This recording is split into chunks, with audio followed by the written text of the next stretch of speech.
Well, good Tuesday morning and Happy New Year from Vision Advisors. Excited. This is our first opportunity to get together with those of you on the call for 2017 as we kick off our Tuesday webinar series. And I'm really excited about the opportunity we have today to kind of talk about a sales strategy to kind of kickstart the year. One of the things that we deal with a lot here at Vision is helping people get in front of qualified prospects. I mean, that's the name of the game. The more qualified prospects you have an opportunity to get in front of, have an opportunity to find out what their problems are, to dig into their concerns and their fears, and then be able to show them through prudent planning how you can alleviate their concerns and help them realize that their dreams and their goals and their aspirations for the future can be had. That's what makes things amazing and really lets us have value at the end of the day when we really feel like that we've helped someone do something they didn't know was possible. Imagine being able to sit down with a couple that's getting ready to retire, and they're dealing with the fears and concerns and anxieties we've talked about in previous emails, that they're not going to be able to enjoy the lifestyle they desired because they're not sure if their money's going to last. And you're able to show them how that you can create a sustainable income plan that's going to provide guaranteed income, regardless if they live 20 years, 25 years, even 50 years in retirement, they're still going to have a paycheck coming in. And if we do proper and prudent planning, we can show them how they not only have that paycheck, but they can also have that playcheck to go have fun on and do the things they've always dreamed about doing. But today we really want to focus on how we build a referral-based business. We've titled this No More Cold Calls, Unlocking the Secrets to Generating More Referrals and More Sales. You're on mute for the webinar because we've got a lot of people on and I'm going to cover a lot of information fairly quickly. This is being recorded, so if you miss something I say, you're going to have an opportunity to go back later this afternoon and revisit this podcast via our website or via our Facebook page. So I want to jump right into that. But if you do have questions as we go through, use the question box on the right-hand side of your screen to plug those questions in. I'll do my best to answer those at the end of the webinar. If it's something I can't answer shortly, then I'll personally give you a call after we wrap up today to make sure that we get your question answered. Again, thanks for joining us. So let's get started. You know, when we think about sales calls, there's really two types of sales calls if we summarize it down to really the brass tacks of where we're at. Sales calls are either hot or cold. And nobody in reality really wants to make a cold call if they don't have to. So the question we want to answer today is, what can we do so that you can have more hot sales calls, more sales that you don't have to build rapport from the onset because some of that's already been built for you. So what's our challenge today? As sales professionals, when we think about what we need to do, we've got to get in front of the right people. And when we're sitting down with a husband and wife or we're sitting down with a team, we've got to identify the decision maker in that sales process as quickly as possible. Now, what we're seeing today in our industry is we're seeing a shrinking of our industry.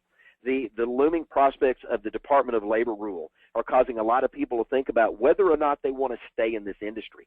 The other significant factor we're seeing today is there are a number of people in this industry that are aging out. The average insurance producer today in America is 58 years of age. Think about that. The average insurance producer is 58 years of age. So there are a lot of people that have been in this industry for a long time. I'm looking this year, this is my 30th year as a licensed financial professional with a securities and an insurance license. That is amazing that I've spent 30 years. Over half of my life has been spent in this industry. But what we're seeing is a competitive environment demanding customers. We've got more customers than ever before. I saw a statistic just the other day that said there are 101 million people in the United States that don't have life insurance or don't have enough life insurance. Very competitive environment, though, because of a lot of issues. So my question is this: how do we knock out the competition? How do we have an opportunity to position ourselves in such a way that we become the preferred choice for people that are looking for, wanting, and needing the help that we offer? That's what we want to talk about today. And, you know, it really doesn't matter what product we're selling, whether it's life insurance, annuities, we're selling widgets, we're selling whatever it is. Referrals are what makes the game go around. Why? Because with a referral, you're already pre-sold. you've had an opportunity for somebody that already knows you, likes you, and trusts you to make an introduction to somebody that they know that they have influence over, and they have helped transfer some of that rapport on the front end. If you're working with referrals, there's less competition because they want to work with you because of the relationship they know you already have with a trusted friend or a family member or a coworker. We know statistically there's a shorter sales cycle when you're working with referrals and having an opportunity to do that because we don't see as many objections typically come up in referral-based selling. You've immediately got more credibility. Why? Because of that transfer of authority and that transfer of rapport from that person that's made that referral for you. Out of that, we see statistically that you close more business with referrals than you do with cold prospects. You have an opportunity to cross-sell and upsell referrals much more frequently than you do cold prospects. And from referrals, people tend to give what they get. And if you are given a referral to someone else and they appreciate what you've done, those referral sales are more likely to refer you to someone else if you do a good job for them and you help them solve their problem. But what we need to understand is that everybody is a center of influence. Everybody that you know also knows somebody else. Now, why is that important? Because every person you know has influence over an average of 8 people. Now, just stop and think about that in your database of clients that you have right now. If every client that you currently have on the books has influence over an average of 8 people, and you can get these people that already know you, like you, and trust you and have confidence in you to make those referrals, what do your sales opportunities look like? Think about this. 1 can lead to 8. That 8 can lead to 64. That 64 can lead to 4,096. That's how referral-based marketing works. It is an amazing way to grow your practice. Now, referrals are better prospects across the board. I think we would all agree on that. Why are they better? Well, they've already heard good things about you because somebody that knows you, like you, trusts you, and you've already proven your competency and your capability in being able to solve their money problems, when they introduce you, they're already speaking highly of you. And you know from your own personal experience that when someone is referred to you, that you already know, like, and trust, and you value their opinion, then you're going to immediately have some rapport, and you're going to think great things about that person. We also know that in referral-based selling, referrals tend to be less price sensitive than other individuals. Why? Because they know you, they like you, they trust you, they've already seen your competency and capability and what you've done for their friend, their family member, or their coworker, and many times they're willing to pay a little bit more because they've already heard about the quality of service that they're going to receive. Now understand, referral-based prospects are going to focus on the relationship that you have with your other clients and that they want to have with you, and they're going to focus specifically on what you can do for them. So they're going to be looking for the WIFM, W-I-I-F-M, what's in it for me. They've already heard what's in it for them from the person that referred them, and now you're simply there to fulfill the promise that that referee has made on your behalf. And, of course, you've got higher closing ratios with referrals, which is always a plus because we've got a limited amount of time each day that we can spend selling, and we want to spend our time getting as many yes answers as we can. Referral-based business can make yes answers happen much more frequently. Now, when we talk about higher closing ratios, let me give you some things to think about here. Referrals close more often and easier than cold calls that are out there. According to some studies that were done recently, many agents are reporting an 80 to 90% closing ratio from prospects that have been referred and being able to convert them to new clients. That's a pretty strong indicator that if we can learn a few steps to make this happen in our practice, we have an opportunity to make 2017 a banner year. And as I said before, someone who is referred and likes what you do is much more likely to give you a referral than somebody that you meet that you have to build rapport with right off the chute. Now, when we think about the numbers, again, remember, 1 can become 8 because one person has influence over an average of 8 people. Those 8 people, whether you sell all 8 or not, have an opportunity to introduce you to 64 more referral opportunities. And those 64 opportunities have an opportunity to introduce you to 4,096 opportunities. That's a big deal that you got an opportunity to really build. But the question always comes back, well, John, I can just buy a list. I can go to a list vendor and I can buy a list of people that are out there. Sometimes these are called warm leads. Sometimes they're not. Because if the prospect doesn't know you and they're not expecting your call, let's face reality. It's a cold lead. They've responded to a mailer maybe 2 or 3 months ago, and that lead is just now being turned around, or it's been sold to 2 or 3 other people before you've got it because it's a shared lead, and they don't know you from Adam when you call. You're nothing but a glorified telemarketer if you're using a lead system that you're buying leads from somebody, especially going to just a lead vendor, and they're not your own immediate generated leads that immediately come back to you. There's a little bit more credibility there, but a lot of what's being sold today as leads are nothing more than a name and a phone number. So let's get a little distinction. What do we really call a cold call? Well, a cold call is you call somebody because you got their name from a friend or a peer. There was no introduction made. There was no transfer of credibility or rapport. They just simply said, hey, call my friend John or call my friend Betty. You got a name. You made a call. It's a cold call. You call someone you don't know because you got their name on a list, and then you follow up with a letter. That's a cold call. Or you got a list and you just simply started working that list of names that you got because you started down a phone book, or you went out and you went to a service and you got a list of names. That is cold calling. Now, cold calling, as we all know, is a numbers game. So here's statistically what we see. You make 100 calls. You get to talk at best to 20 people if they answer your call, and today these numbers are even lower. Out of the 20, if you're really good, you might be able to close half of them and you schedule 10 appointments. Out of the 10 appointments, you may actually get to make 5 sales presentations. You're going to have a couple of folks that'll cancel, a couple of folks when you show up that are not going to be qualified prospects, and then you're going to have that occasional one that just doesn't want to do his business with anybody, and you find out that it's a waste of your time. So out of the 5 presentations, statistically, you're going to close 1 sale. That's a 1% return on your time, and that is not really a good investment of your time, your energy, and your effort, because that costs you money. So cold calling may not be the best way to go. Now, what do sellers say about cold calling? This was an interesting study that was done. 63% of salespeople say cold calling is the most disliked part of their job. They don't like cold calling, but they know they have to do it. But 88% of salespeople today work for companies that think prospecting is important.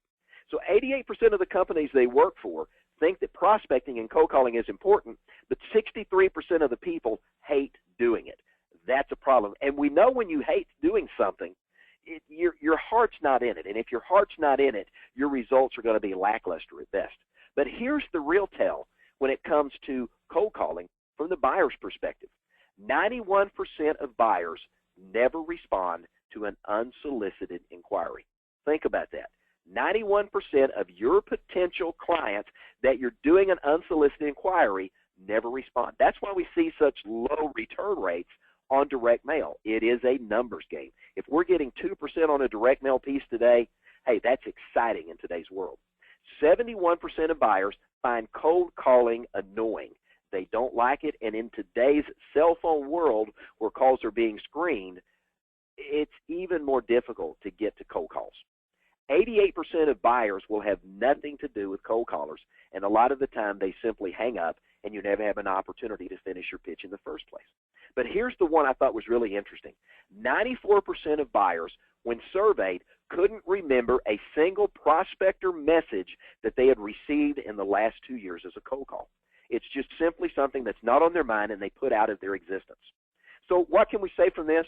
Cold calling, as a rule of thumb, is not effective. So why would you settle for the illusion of a warm lead when you can have genuinely made hot calls available to you? Referrals are hot calls.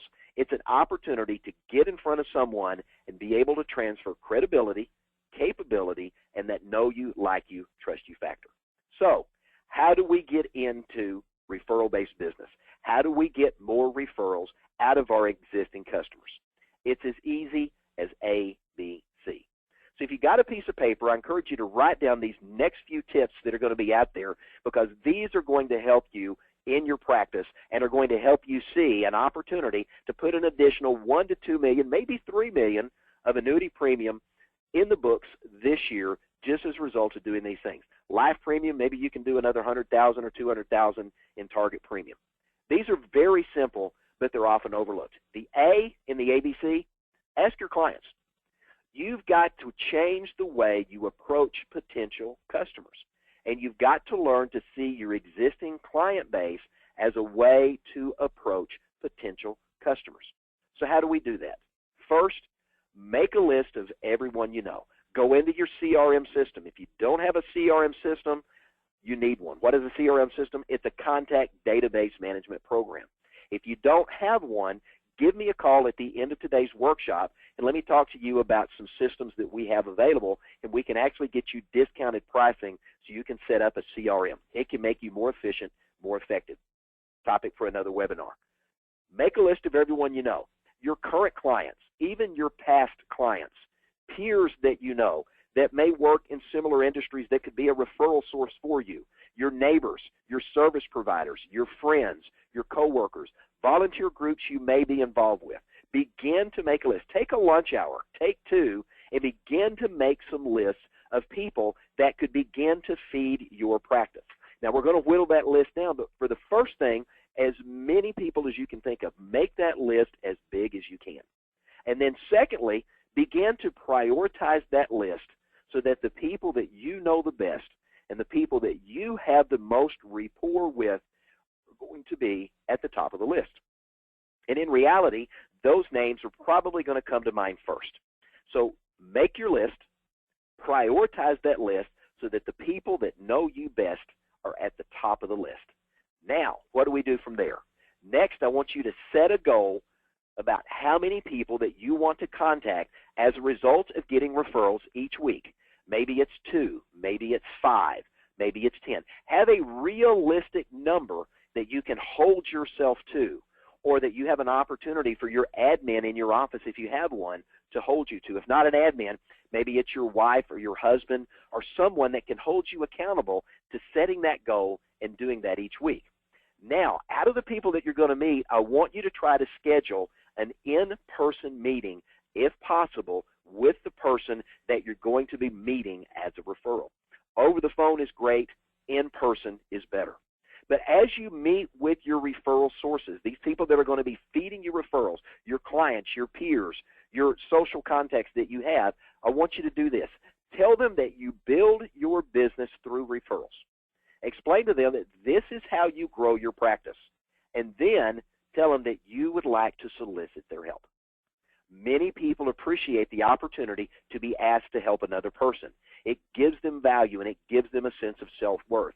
And by you asking that of your clients, of your contacts, of your friends that you know that you've got rapport with, they appreciate the opportunity to help you grow your practice. And by reciprocation, you can do the same for them. We'll talk about that more in just a minute. Now, as you're asking your clients and as you're talking to your existing clients and the database of people you want to help you, you need to stop and take a few moments and define who is your ideal client. Is it somebody that's between the ages of 60 and 67 that is either at, near, or have recently entered retirement, that is looking for a way to make sure that they've got sustainable income, that they're concerned about longevity? Whatever that story may be of how you can concisely tell your story, give them an idea of what your ideal client looks like. And then ask them initially for 1 or 2 people that they know who meets this unique description. Don't go in and hand them a sheet of paper like was taught old school and say, give me a list of 10 people that you can think of. They're going to come up with 10 names, but if you ask them to specifically think about ideal clients and the fact that you value their help, you're going to get a better referral, and out of that, you're going to get a better outcome. Now, when they give you the name, begin to find out as much about that person or the company, if they're referring you to a company owner, that they can tell you. If they give you a referral to, hey, you need to go talk to my cousin Bill, Why do I need to talk to your cousin Bill?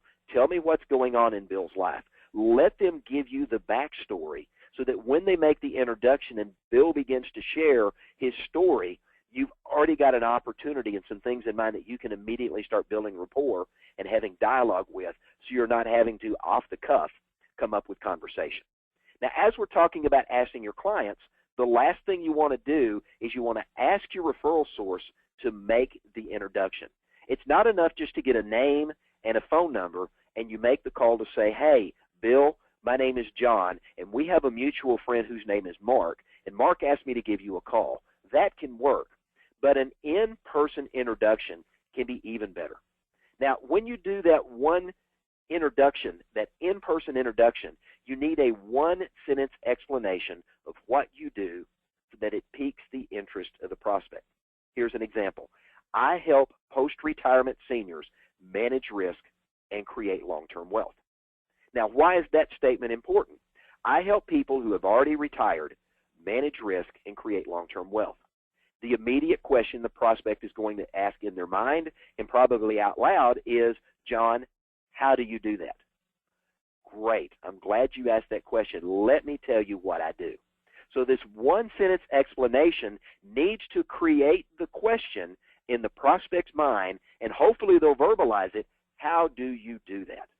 How do you create and manage wealth? How do you manage risk and create long-term wealth? Whatever your story is, a one-sentence explanation that can pique the interest of a prospect can immediately get them to say yes to the opportunity to have an appointment with you. Now they're going to want to see how it is that you do what you do. They're going to have an opportunity to hear from Bill or Janie or Betty, whoever introduced you to them, what you've done for them, and all of a sudden that credibility and that know you, like you, trust you, and all of that rapport begins to transfer from your client to that prospect. Maybe it's nothing more than coffee at Starbucks. Maybe it's getting together at the races. Maybe it's getting together and having a dinner or grabbing a sandwich. Whatever it is that creates that moment, you want to try to create that in-person moment as much as possible. So let's summarize. Tell your referral prospect under A that you appreciate the relationship that you've had with them. Number 2, that you want to build your business with people just like them. Number 3, ask them if they would be willing to help you.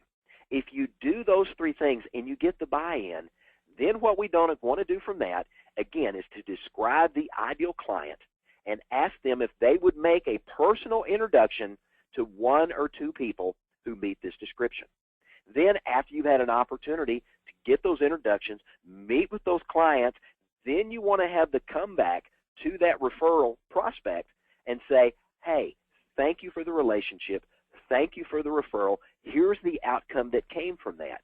Have you had an opportunity to think of anyone else that I might have an opportunity to do this again with? And maybe do something nice for that client in return. Maybe take them to lunch, take them to dinner, do something nice for them as a way to say thank you. Again, reciprocation is a two-way street. And if you're doing things nice for people in return, there's a psychological, subliminal obligation to feel like that they should help you again. So here's a key to that. Use relationship marketing, such like you have with a client. Have the client meet you in your office for lunch, for coffee, or just to stop in, just to do a hello. I know an advisor that once a month he does a brunch taco breakfast burrito type event. And he encourages his clients to bring a friend to come by and to just have a breakfast burrito in his office. He's got coffee made. It's nothing more than an introduction. There's no sales taking place. It's all about building relationship. And in that building relationship, as he's having clients introduce him to these ideal prospects, he uses that one-sentence explanation to pique their interest and then have an opportunity to do a follow-up to set an appointment if the conversation itself doesn't lead to an appointment right then. Now, the B in this ABC is building value. Another way you can build a referral-based practice is through education, the sharing of new information. Here's a great line that you can use with your clients that can give you an opportunity to turn them into a referral machine. If I learn something new, that would be of benefit to you? Do you want me to share it, or do you want me to keep it a secret? Well, of course, most people are going to say, no, if you've learned some new information that would benefit me, I want you to share it with me. Now you have an opportunity through education to build a referral-based network. This is where you have an opportunity to use education-based workshops, not food events, but where you're going to do a smaller, more intimate education-based workshop to share one new idea. Maybe it's an idea on longevity and the fact that many people retiring today don't realize they're going to spend a third of their retirement, or a third of their lifetime in retirement. That's a major deal. And that longevity is a risk multiplier that makes every risk they're going to face in retirement much greater. If you've got an opportunity to educate your clients on that and say, by the way, if you've got a friend, a neighbor, a family member, or a coworker that you think this information would be beneficial for, this is not a sales event. This is an education event for my clients and their special guests. Would you like to bring someone with you? Now all of a sudden that ideal client thing begins to work, and you would have 10, 15 people in your office, and you do an education workshop. By the way, we at Vision have a whole suite of education workshops that you can use to actually do this. What happens is you build goodwill. You do something nice for your clients by sharing new information with them. They're going to have an opportunity and feel an obligation to reciprocate by either bringing someone with you or sharing that information with someone else, or taking that information and having an opportunity to buy something else from you because now they've discovered another problem they have that you can help them solve. Secondly, it reinforces your value in the fact that you're the expert and this is the reason about for you. And it builds that know you, like you, trust you factor even more, which makes you more referable. And thirdly, it's a non-threatening way for your clients to introduce family, friends, and others because it's a non-sales related event. And then C, circle of influence marketing to build referrals. What is a circle of influence? The law of reciprocation works both ways. You get what you give. So we're talking about community-based influence, having an opportunity to go speak to the Chamber of Commerce and putting together basically what's called a TED Talk. It is a short 10 or 15, maybe 20-minute presentation on a specific topic about what you do and how it impacts the lives of people that they know. Getting an opportunity to get your name out there as an expert. Speaking to the Chamber of Commerce. If you're not a member, you should be. It's a great opportunity to network. Having an opportunity as you're going to those First Friday luncheons or those First Friday after work things that they do. And you hand out your business card, and on your business card, you've got your little one-sentence close. I help people create and manage wealth. I help people manage risk and create long-term wealth. Another guy, maybe it's I create distributable wealth. Well, what's distributable wealth and how do you do it? Whatever that story is, now you've got an opportunity to tell your story. The first 10 words that you speak create the opportunity for the next 10,000 words. Rotary, Citizens, Kiwanis, other groups like that are always looking for speakers. Having an opportunity just to sit at a Starbucks restaurant and get a chance to meet and interact with people. Taking your clients to Starbucks and buying them a cup of coffee, talking to them about your business, sharing what you do, meeting with other business owners and other peers. Maybe you're an insurance-only producer, but you've got a friend in the mortgage business. Maybe you guys get together for coffee and you talk about ways that you can reciprocate sharing clients and sharing referrals. It's an opportunity to create center of influence. And just like your clients have 8 people they can influence, in the community-based world, there's even more. In the community-based world, you can see as many as 32 referrals in the community-based world per person that you have an opportunity to work with. And then, of course, think about the people that you do business with. Can you leverage who you know? That maybe it's the guy you buy your plumbing supplies from. Maybe it's the guy that sold you your lawnmower. Whatever it may be, can you leverage who you know from a business perspective to get those centers of influence? It's important. So in the center of influence world, again, talk to them about their business. Tell me about your business and what you do. One of the things that we used to teach people, and I still do when they ask for it, if they go to Chamber of Commerce and they have these Friday after parties, and you walk in and it's this meet and greet time, a great way to get referrals is to not talk about you, is to talk about the person you're talking to. Ask them about their business. what it is they've done, how long they've been doing what it is that they do, and what's different or unique or distinct about what they do from their competitors. Then you want to ask them this question: who is your ideal prospect? Ask for their business card and write this down. And then as a result of that, you want to go out and try to look through your list of clients and your list of referrals to find one or two people that you can refer to them in the next 2 weeks. If you do that, they're going to feel an obligation to reciprocate. And then what's going to happen at the end of this little 4-point questionnaire series, as you've had an opportunity to ask questions about them and you've not made it about you, 99% of the time they're going to turn around and ask you these same 4 questions. And then out of that, you've just created a circle of influence that you can feed and that they can feed, and out of that, both of your businesses prosper. It's called the law of reciprocation. You get what you give. You can only make withdrawals from your clients and from your centers of influence for so long without making deposits. That's why if a client gives you a referral and that referral turns into a sale, you go do something nice. You make a deposit back into the life of that client. You buy them a cup of coffee. You take them to dinner. You give them a gift card for Outback. Whatever it may be, you do something to reinvest back in their life. You get a referral from a mortgage guy.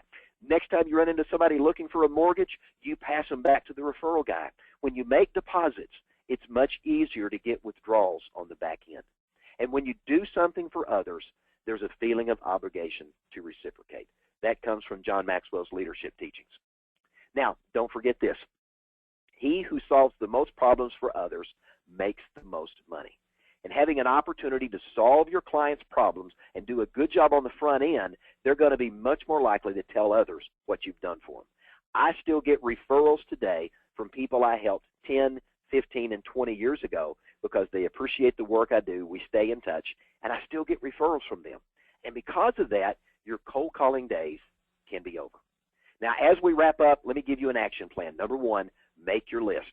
Your current clients, your past clients, your peers, your neighbors, service providers, friends, coworkers, volunteer groups, business owners, people that you know. Make your list and then refine that list to the people that you know the best and have the most rapport with. Identify your ideal client. What's your diamond in the rough? If you could give your client a snapshot of what your ideal client looks for, now they have an opportunity to help bird dog people for you. And then when they make those introductions, have your 1-sentence grab. How do you get them to ask? How do you do that? What is your 1-sentence hook that gets them to want to know more? Something they need to work on. And then lastly, let me challenge you to do this. Never dine alone. If you're not meeting with prospects, you're meeting with people who can and will refer you. So when you're going to lunch, don't go to lunch alone. Go to lunch with a prospect. Go to lunch with a client. Go to lunch with people who you're either having an opportunity to sell to or who can, as you pitch the proposition, be willing to refer you to others. And at the same time, ask those people how you can reciprocate, especially if they're business contacts, and give back to them. It is an amazing way to build your practice. And don't forget, referrals cost a lot less. On average, according to the numbers we have today, you spend about $300 to turn a single suspect into a client. But on average, you're going to spend $50 or less to upsell, next sell, cross-sell, or to get referrals from an existing client. So do the math.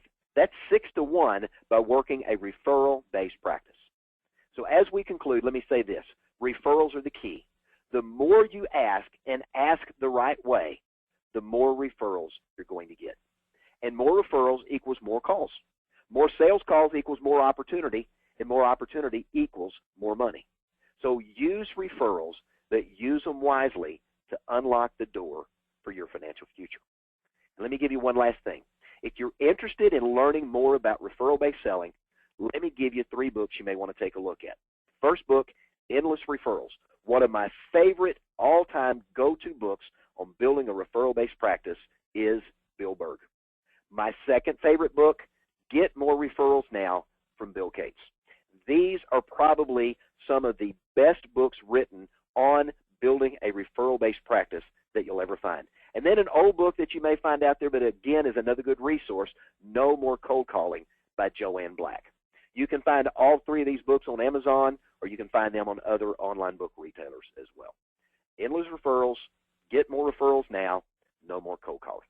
And once you've got that referral, we at Vision can help you take those referrals and turn them into clients that also are going to refer you to other people. I want to thank you for being on the call today. Our number, if we can help you, 1-800-505-8489. We want to do all we can do in 2017 to help you grow your practice. Webinars just like this are one of the ways we can do it. Next week, we're going to talk about indexed universal life insurance. We're going to talk about an opportunity to be able to pitch up to $1 million of face coverage, no blood, no urine, no exam, still be able to get preferred ratings. Don't miss that call next week, because in a post-DOL world, indexed universal life insurance is going to be a big ticket item. Look forward to seeing you next week on the call. If we can help in the interim, 1-800-505-8489. Have a great day. Thanks for joining us on today's call.